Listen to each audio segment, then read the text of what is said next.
Today I have a recipe for you to follow so that every time you decorate your planner, you are in love with the results, whether you are a minimalist when it comes to decorating or a maximalist. So stay tuned.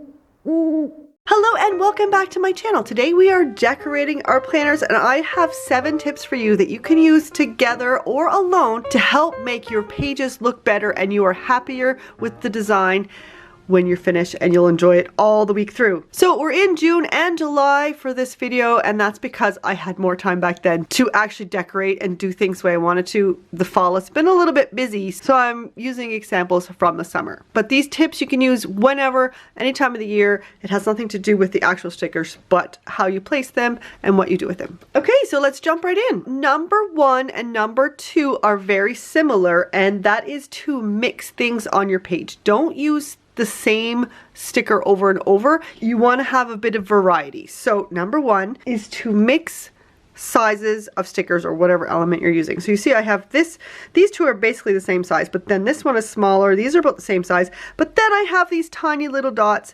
and this little heart and this little heart and this little teacup. So there is a variety of sizes here. If I would just use maybe all blocks, for example, and I had all these little boxes all over the place, it would just look boxy. But if you add the variety of different sizes, then the design is more pleasing to the eye. Okay, let's look at another example. So we have this big block and we have this little guy, a little piece of washi and this long banner and these tiny little circles, this long washi, another long washi. So there's a bunch of different sizes, from these tiny little circles to this big block to this long and this long washi. The more you mix it up, the more interesting it is to your eye. Number 2 is along that same line, still adding variety, but this time it's not size, we're talking about different shapes. So here I have these squares or rectangles, but then I have all these little circles. Here's another one. Then I have these variety in shapes. It doesn't have a specific shape, so it's a bunch of flowers or a teacup, and there's actually a little teacup in here. So adding different shapes and mixing them up, as well as mixing the sizes, will help add variety to your page. Let's look at a variety of sizes in a different example. So this page has quite a variety of mixed shapes. We have a cupcake, a butterfly,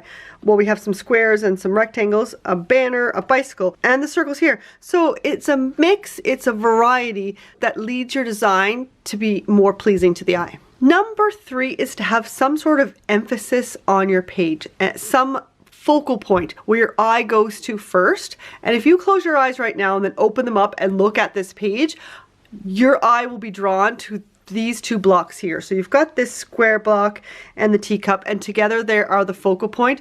This sort of blends in, but you've got this focal point where your eye goes to, and then your eye goes to the rest of the page. You don't really need to know the design principles in depth, but if you know that your eye needs to flow through the page and have a starting point, then you're already ahead of the game. Okay, so let's look at focal points on another page. Okay, this one's blank. I usually don't use the monthly calendars. I like to decorate them, make them pretty, but then I rarely go back and use them because I have a big monthly calendar on my wall in the kitchen. Beside the point, when you look at this, your eye will go directly to this part of the page, especially the fox, because he's looking up. So you're going to look here, then to the fox, and then look to the other elements of the page and circle around. The focal point, you're bringing your eye into this corner and then to the fox. Now, I did a page design video a few years ago, and I'll leave a link to that in the description below, but the favorite tip in that from people leaving comments was a visual triangle. Now, on this page, it may not be very clear, but I have this group of pink dots.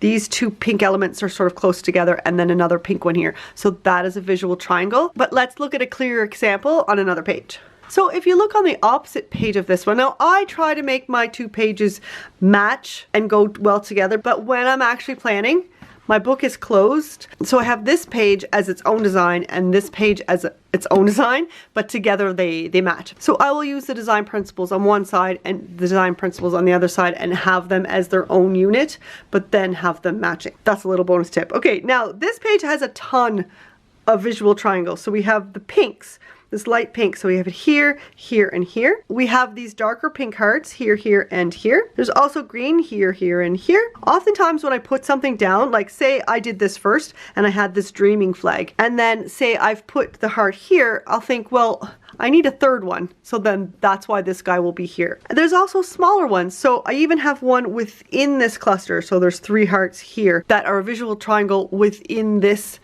element on the page. So the great thing about visual triangles is it brings your eye through the page and it helps with the flow of the design so that your eye looks at everything, it takes you through the page, and the more movement there is, the easier it is for your eye to flow through the page. Now number 5 is unity. You want your stickers to feel like they belong. So I've zoomed in here on this little square here. Everything belongs. Everything is on this big box. So you've got the square label, and that's housing this little mini list, and then you've got these words that are attached. They're overlapping, so they belong, and then the heart is also there. So everything is sort of grouped together. If I zoom out just a little bit, this group here actually is very close, so it's united with the rest of it, and this Today is the Day sticker bridges that gap, so it really makes it feel like it belongs to this square. This again, you've got this as a cluster, as a group together. They feel united. They feel like they belong together. So what about these, for example? Now, just because it's not touching another sticker doesn't mean it doesn't belong. These are a group, same with these. These are a group of like stickers. Now, they don't have to be all the same color, but because they're in a line, they belong. They're united. And then this little guy seems like he's all by himself, but because he's attached to Helen, we know that this goes together, so it's unity. Let's look at another example on another page. Like I said, stickers don't need to be attached to other stickers to belong. This one, it's attached not only to Louise, it's also placed where these 4 boxes meet, and I'll get to that in just a second. This one seems to be sort of random, but it's attached to the washi at the top, so it belongs as well as the star there. This one also is attached to this little piece of washi, and this one makes the header of this little box, so that helps it belong.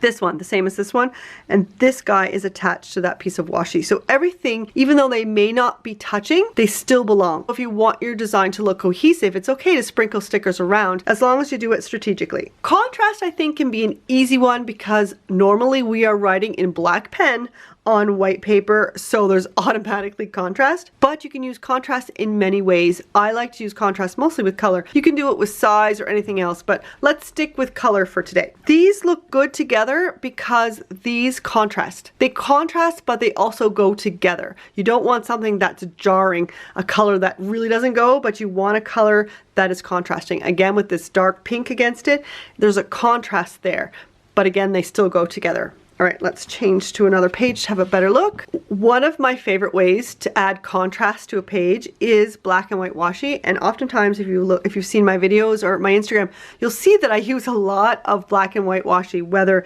it's striped this way, which is the same one here, or on a diagonal, which you can see here. I love that crisp, sharp contrast, just especially when you mix it with my favorite colors, which are more tertiary colors, softer pinks and turquoises. I really like the look of it. So I've got a little bit here, a little bit here. There's also a contrast here in texture. So we've got a foiled butterfly. This is foiled as well. And then I have some shiny stickers. So there's lots of different ways you can contrast, not just with color, but that is my favorite. Before we get to number 7, I do have a design course. If that interests you, then there's a link in the description below, but I will talk about that in a minute. I thought I'd mention that now because if you find this video interesting, then you'll really like that class. Okay, let's get into number 7. Number 7 is grids. Now, again, we luck out as planner users that for the most part, let's just see a blank one. For the most part, whether it's a calendar or a weekly spread, our planners are already in a grid. So that makes it really easy for us to use those grids to place our stickers. So for example, I've got sticker clusters in 3 different boxes, and then I have these in another 2 boxes. So you can use your grids in different ways to lay out your stickers. Another thing that I said in that older video is to use a template. Once you figure out how you like your stickers to be laid out, you can use that same template, and maybe, for example, if you like this, you'll always have stickers in these 3 boxes and you'll always have lists in these 2 boxes. It doesn't have to be every single week, but if you find a template that you like, I think in that video, I loved having a border of washi along the bottom, and I had different places where I place my stickers. If you have the same layout every week, it just makes it easier and faster for you to make a page that you like. Another thing with grids that I really like is to use the rule of thirds. So let me just show you on a blank page again. This works out well because we have 3 by 3. So we've got these, it's like a tic-tac-toe board. So you've got these 2 lines here and these 2 here, and they cross in these 4 spots. So design-wise, it's really good to have elements here. And when you do put something there, again, it comes back to that unity. It will feel like it belongs because it's not just randomly, haphazardly placed. It's got a place, it's got a purpose. It belongs to all 4 of these squares and it belongs to the page. Okay, let's have a look at rule of thirds in action. Here's another way that I use grids. Like I said, I use a template, so a lot of the times I will put washi down the side or along the bottom. That's my go-to decorating, and it really helps bring the page together quickly without a lot of effort. Also, again, we have these elements right in the cross points, so that helps. Then I have these three boxes completely full. So mix and match, do what you like, but just know that the grids that you have on your page really helps you make a page that's cohesive. So there you have it. I hope this video has helped. If you have any design questions, just leave them in the comments below and I'll answer them. And like I said, I do have a decorating class, so if you want to check that out, you can do that. I'll leave a link in the description below. I'll also leave a link for my subscription boxes where you'll get a box full of things to help you decorate your planner. If you've enjoyed this video, please give it a big thumbs up and don't forget to subscribe. You can do that here by clicking on my little face. Here are 2 more videos that I think you will like. If you made it this far, leave me a butterfly emoji in the comments below. Have a fantastic day and happy planning!